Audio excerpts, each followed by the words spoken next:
kami dari kelompok 7.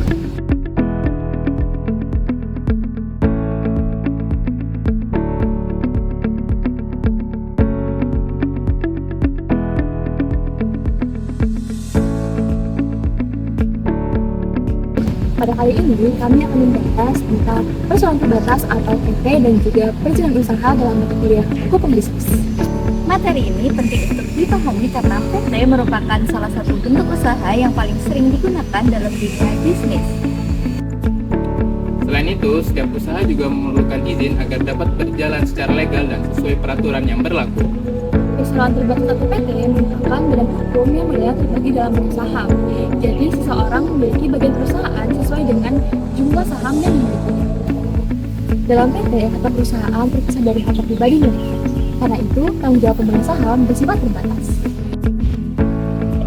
PT dengan beberapa syarat seperti pemegang saham, PPWP, dan usaha, dan beberapa dokumen lainnya.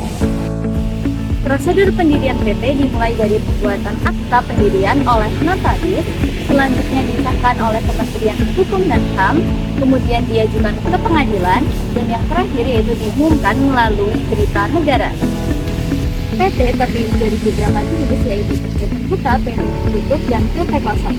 Selain itu, modal dalam PT juga terdiri dari modal dasar, modal ditempatkan, dan modal disetor. Selain itu juga, saham dalam PT terdiri dari beberapa jenis seperti saham biasa dan saham preferensi. Pemegang saham memiliki hak untuk menghadiri RUPS atau rapat umum pemegang saham, memberikan suara, memperoleh dividen, dan juga memperoleh sisa kekayaan hasil likuidasi. Pemegang saham juga memiliki hak untuk membuka perusahaan apabila merasa dirugikan oleh keputusan perusahaan. Dalam PT terdapat 3 lembaga utama, yaitu RUPS, direksi, dan juga dewan komisaris. PT dapat dibubarkan karena beberapa hal, misalnya keputusan RUPS masa berdirinya sudah berakhir, dinyatakan pailit, dan izin usahanya dicabut.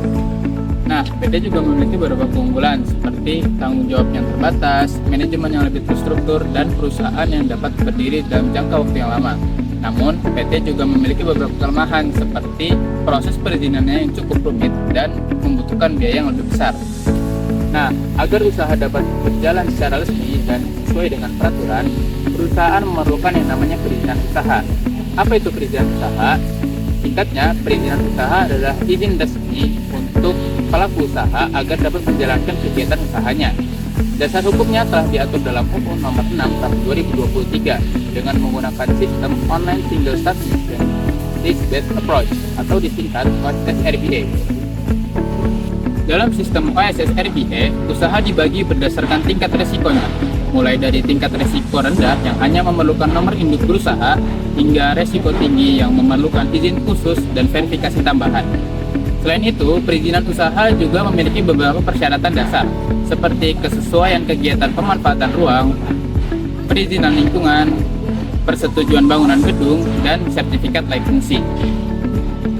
Prosedur perizinan dimulai dari pendaftaran NIB, memenuhi persyaratan, pengajuan permohonan, pemeriksaan dan verifikasi, hingga penerbitan izin usaha. Jadi, perseroan terbatas merupakan badan usaha berbadan hukum yang memiliki aturan juga struktur yang jelas. Sedangkan perizinan usaha bertujuan agar kegiatan usaha dapat berjalan secara legal dan tertib. Sekian video pembelajaran dari kami. Terima kasih.